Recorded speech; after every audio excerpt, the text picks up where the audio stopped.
Good morning दोस्तों। स्वागत है आपका आपके यूट्यूब चैनल पर। मैं आपका दोस्त एंड होस्ट लेकर हाजिर हूं उत्तर प्रदेश की 20 अति महत्वपूर्ण खबरों के साथ में।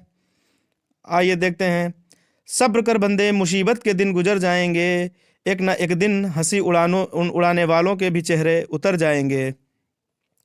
आज का अति महत्वपूर्ण प्रश्न, पहला प्रश्न है हमारा, हाल ही में एमएनआईटी के नए निदेशक कौन बनाए गए हैं?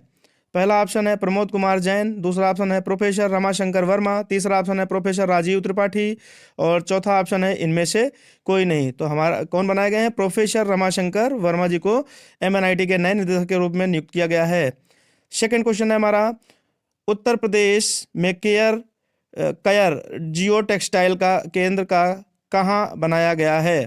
पहला ऑप्शन है कानपुर, दूसरा ऑप्शन है लखनऊ, तीसरा ऑप्शन है वाराणसी और चौथा ऑप्शन है गोरखपुर। तो हमारा कयर जियो टेक्सटाइल केंद्र कहाँ बनाया गया है? वाराणसी में बनाया गया है। ये नारियल के नारियल का जो वो होता है उससे बनाया जाएगा, जिससे कि ईंटों का निर्माण किया जाएगा और ये सड़क बनाने के काम में आएगा, कयर जियो टेक्सटाइल। नेक्स्ट क्वेश्चन है हमारा, हाल ही में माई सीजीएचएस मोबाइल ऐप किसके द्वारा लॉन्च किया गया है? पहला ऑप्शन है डॉक्टर भारती प्रवीण पवार, पहला ऑप्शन है नरेंद्र मोदी, तीसरा ऑप्शन है मनसुख मंडाविया, चौथा ऑप्शन है स्मृति ईरानी। तो इसका सही ऑप्शन हो जाएगा हमारे देश के स्वास्थ्य मंत्री मनसुख मंडाविया जी को माई सीजीएचएस मोबाइल ऐप लॉन्च किया है इन्होंने। नेक्स्ट क्वेश्चन देखते हैं, हाल ही में राष्ट्रीय हरित अधिकरण एनजीटी ने किस राज्य को पर्यावरण प्रबंधन योजना लागू करने के निर्देश दिए हैं? तो पहला ऑप्शन है दिल्ली, दूसरा ऑप्शन है हरियाणा, तीसरा ऑप्शन है मध्य प्रदेश। तो दिल्ली और हरियाणा दोनों को क्या किया है? एनजीटी ने पर्यावरण प्रबंधन योजना लागू करने के निर्देश दिए हैं, यानी कि डी ऑप्शन हमारा सही हो जाएगा। डी ऑप्शन सही हो जाएगा हमारा। आइए नेक्स्ट क्वेश्चन देखते हैं, भारत का भ्रष्टाचार बुद्ध सूचकांक 2021 में स्कोर कितना रहा है? पहला ऑप्शन 85, दूसरा ऑप्शन 40, तीसरा ऑप्शन 20 और चौथा ऑप्शन 60। तो भ्रष्टाचार बोध सूचकांक 2021 का स्कोर पूछ रहा है, स्थान नहीं पूछ रहा है। भारत का स्कोर कितना रहा है? तो भारत का स्कोर रहा है 40। 40 स्कोर के साथ में भारत कौन से स्थान पर है? 50वें स्थान पर है। आइए अगला देखते हैं, रामगढ़ वन्यजीव अभयारण्य को किस राज्य के चौथे बाघ अभयारण्य के रूप में अधिसूचित किया जाएगा? पहला ऑप्शन मध्य प्रदेश, दूसरा ऑप्शन छत्तीसगढ़, तीसरा ऑप्शन राजस्थान, चौथा ऑप्शन केरल।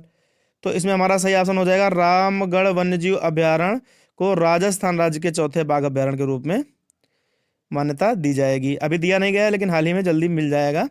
अगला क्वेश्चन है हमारा, हाल ही में भारत और किस देश की 30वीं वर्षगांठ के अवसर पर स्मारक लोगो लॉन्च किया गया है?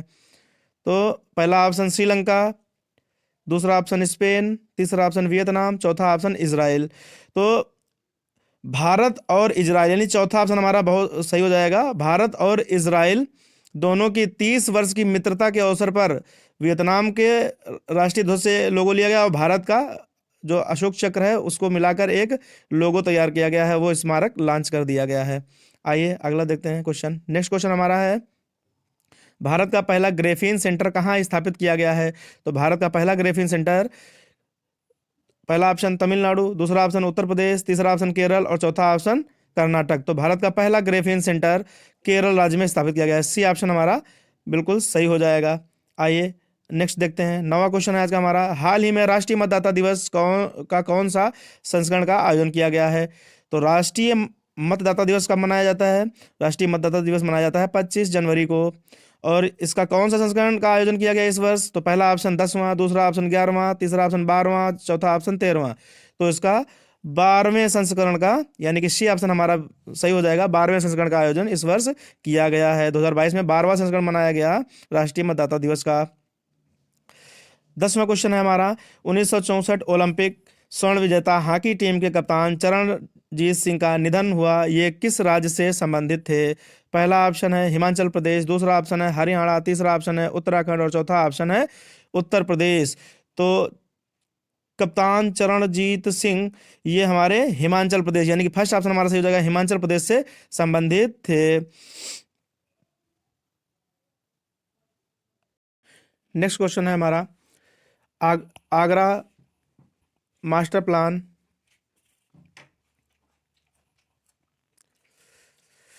आगरा मास्टर प्लान 2031 किसके द्वारा लॉन्च किया गया है? आइए दोस्तों देखते हैं नेक्स्ट क्वेश्चन हमारा। आगरा मास्टर प्लान 2021 किसके द्वारा लॉन्च किया गया है?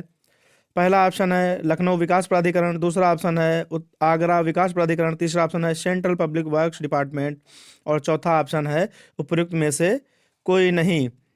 तो दोस्तों आओ देखते हैं। स्मार्ट सिटी योजना के अंतर्गत आगरा मास्टर प्लान 2031 लॉन्च किया गया है, जो आगरा विकास प्राधिकरण के नाम से लॉन्च किया गया है। इसका लक्ष्य 2031 है। इसका मतलब है नवीनीकरण, जैसे कि यमुना नदी को विशेष तौर पर नवीनीकरण किया जाएगा, इसका जीर्णोद्धार किया जाएगा। आगरा में ताजमहल, मेहताब बाग, राम बाग आदि क्षेत्रों का भी नवीनीकरण किया जाएगा। ये पर्यटन विकास प्राधिकरण द्वारा चालू किया जा रहा है, आगरा विकास प्राधिकरण। चलिए अगला क्वेश्चन देखते हैं हम। हाल ही में, चलिए आप लोग बताइएगा कमेंट बॉक्स में कि आगरा नगर की स्थापना किसने की थी और कब की थी, और इसे दिल्ली सल्तनत की राजधानी कब बनाया गया था। नेक्स्ट क्वेश्चन हमारा है, हाल ही में प्रदत्त प्रधानमंत्री बाल पुरस्कार 2022 से प्रदेश के कितने बाल प्रतिभाओं को सम्मानित किया गया है? पहला ऑप्शन 2, दूसरा ऑप्शन 3, चौथा ऑप्शन 4 और चौथा ऑप्शन 9। तो राष्ट्रीय बाल पुरस्कारों की घोषणा की है प्रधानमंत्री मोदी जी ने, और कुल 29 बालकों को दिया गया है, जिसमें से उत्तर प्रदेश के 3 बालकों को दिया जाएगा राष्ट्रीय बाल पुरस्कार। ये पुरस्कार विभिन्न क्षेत्रों में दिए जाते हैं, जैसे बाल प्रोत्साहन, नवाचार, समाज सेवा, बहादुरी, खेल, कला, संस्कृति आदि क्षेत्रों में ये दिए जाते हैं। भारत के 21 कहाँ गया, चलिए आइए नेक्स्ट क्वेश्चन देखते हैं। हाल ही में उत्तर प्रदेश के किस संस्थान द्वारा एक ऑनबोर्ड चार्जर तकनीक विकसित की गई है, जिसके प्रयोग से इलेक्ट्रिक वाहनों की निर्माण लागत आधी हो सकती है? तो भाई ऑन बोर्ड चार्जर तकनीक किसने विकसित की है? पहला ऑप्शन आईआईटी कानपुर, दूसरा ऑप्शन आईआईटी बीएचयू, तीसरा ऑप्शन एमएनआईटी प्रयागराज और चौथा ऑप्शन इनमें से कोई नहीं। तो यानी कि निर्माण लागत को आधी करने के लिए ऑन बोर्ड चार्जर तकनीक विकसित की गई है। ये तकनीकी आईआईटी बीएचयू द्वारा लॉन्च की गई है, जिसका नवाचार में प्रदूषण रहित परिवहन के लिए ये लॉन्च किया गया है। इसमें इलेक्ट्रिक वाहन को प्रोत्साहन दिया जाएगा। यूपी इलेक्ट्रिक वाहन पंजीकरण 2021 द्वारा जारी किया गया है। चलिए आइए नेक्स्ट क्वेश्चन देखते हैं हम। हाल ही में ई श्रमिक कार्ड योजना का लाभ लेने में कौन सा राज्य सबसे आगे रहा है? तो पहला ऑप्शन छत्तीसगढ़। अभी आप लोगों ने सुना होगा कि ई श्रम कार्ड बन रहे हैं, जिसमें 1000 रुपया मोदी जी भेज रहे हैं, तो वो ई श्रमिक कार्ड योजना थी। तो इसमें कौन सा राज्य अग्रणी रहा है? पहला ऑप्शन छत्तीसगढ़, दूसरा ऑप्शन गुजरात, तीसरा ऑप्शन जम्मू कश्मीर और चौथा ऑप्शन उत्तर प्रदेश। तो आप सभी को पता है कि उत्तर प्रदेश की जनसंख्या सर्वाधिक है, तो उत्तर प्रदेश इस योजना का लाभ लेने में भी अग्रणी रहा है। यहाँ पर 7.227 करोड़ पंजीकरण किए गए हैं। सबसे सर्वाधिक लोग यहीं पर पंजीकरण हुए हैं। ये योजना 7 जनवरी 2022 से लॉन्च की गई थी। अच्छा, एक क्वेश्चन और है, आप बताइएगा। चलिए नेक्स्ट क्वेश्चन देखते हैं। नहीं, ये योजना अगस्त 2021 में लॉन्च की गई थी, सॉरी। चलिए नेक्स्ट क्वेश्चन है हमारा, भारत के किस शहर से उत्तर प्रदेश के वाराणसी के मध्य दिव्य काशी ट्रेन चलाई जाएगी? पहला ऑप्शन कोलकाता, दूसरा ऑप्शन दिल्ली, तीसरा ऑप्शन चेन्नई और चौथा ऑप्शन तिरुवनंतपुरम। तो दिव्य काशी ट्रेन, जैसा कि आपको नाम से ही पता हो रहा होगा कि दिव्य काशी ट्रेन कहाँ से कहाँ तक, यानी कि बनारस से और दिल्ली के बीच में ये ट्रेन संचालित की जाएगी। देश की राजधानी को धार्मिक राजधानी वाराणसी से जोड़ेगी। पर्यटन विकास द्वारा चालू की जाएगी। चलिए आइए देखते हैं अपना नेक्स्ट क्वेश्चन। विश्व का सबसे तेज कृत्रिम बुद्धिमत्ता युक्त कंप्यूटर किस कंपनी द्वारा पेश किया जाएगा? पहला ऑप्शन है विप्रो, दूसरा ऑप्शन है मेटा, तीसरा ऑप्शन है आईबीएम, चौथा ऑप्शन है इंफोसिस। तो आप इसका आंसर सही राइट आंसर होगा मेटा। मेटा जो है ये फेसबुक का परिवर्तित नाम है, जो अभी 2021 में फेसबुक का नया नाम बनाया गया था। ये सोशल मीडिया प्लेटफॉर्म है।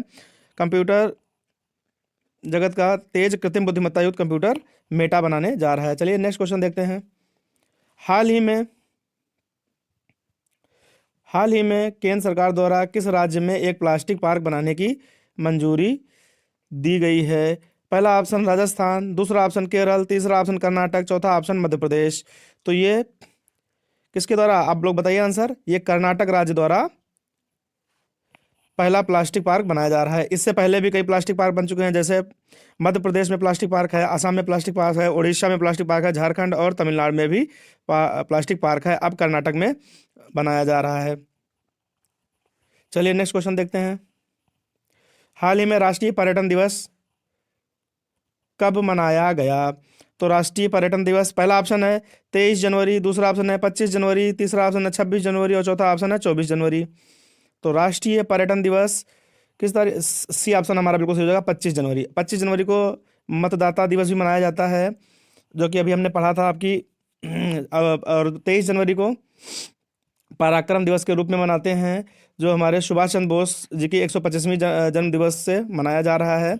अब की बार 24 जनवरी को उत्तर प्रदेश स्थापना दिवस के साथ साथ राष्ट्रीय बालिका दिवस भी मनाया जाता है, और 26 जनवरी को गणतंत्र दिवस मनाया गया, 73वां गणतंत्र दिवस। चलिए नेक्स्ट क्वेश्चन देखते हैं।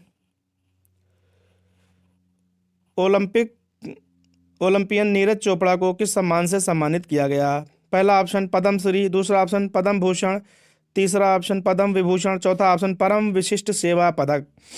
तो आपको पता होगा कि 26 जनवरी की पूर्व संध्या पर इनका ऐलान हो जाता है, और उसमें बताया गया था कि Olympic gold medalist Neeraj Chopra ji को कौन सा पदक से, अभी तो इनको परम विशिष्ट सेवा पदक आर्मी के द्वारा दिया गया, और पद्म श्री भी, यानी कि दोनों पदकों से इन्हें सम्मानित किया गया है। इन्होंने गोल्ड मेडल 7 अगस्त को जीता था। उसी के उपलक्ष्य में 7 अगस्त को भाला फेंक दिवस भी मनाया जाता है, और 7 अगस्त को हथकरघा दिवस भी मनाया जाता है। चलिए नेक्स्ट क्वेश्चन देखते हैं। और हाँ, एक मोस्ट इम्पॉर्टेंट है कि हरियाणा राज्य ने 26 जनवरी की झांकी में नीरज चोपड़ा जी की झांकी निकाली थी। चलिए आइए नेक्स्ट क्वेश्चन देखते हैं। हाल ही में नवीन ऊर्जा मंत्रालय ने solar energy corporation of India में कितनी राशि के निवेश की घोषणा की है? पहला ऑप्शन 200 करोड़, दूसरा ऑप्शन 500 करोड़, तीसरा ऑप्शन 1000 करोड़, चौथा ऑप्शन 10,000 करोड़। तो solar energy corporation of India ने 1000 करोड़ राशि की घोषणा की है, यानी कि निवेश करेगा। आज के क्वेश्चन हमारे यहीं पे समाप्त होते हैं। बेहतर तैयारी के लिए जुड़े रहिए हमसे, और अच्छा लगे तो फॉलो करिए, सब्सक्राइब करिए, लाइक करिए, और अपनी तैयारी को बेहतर करिए।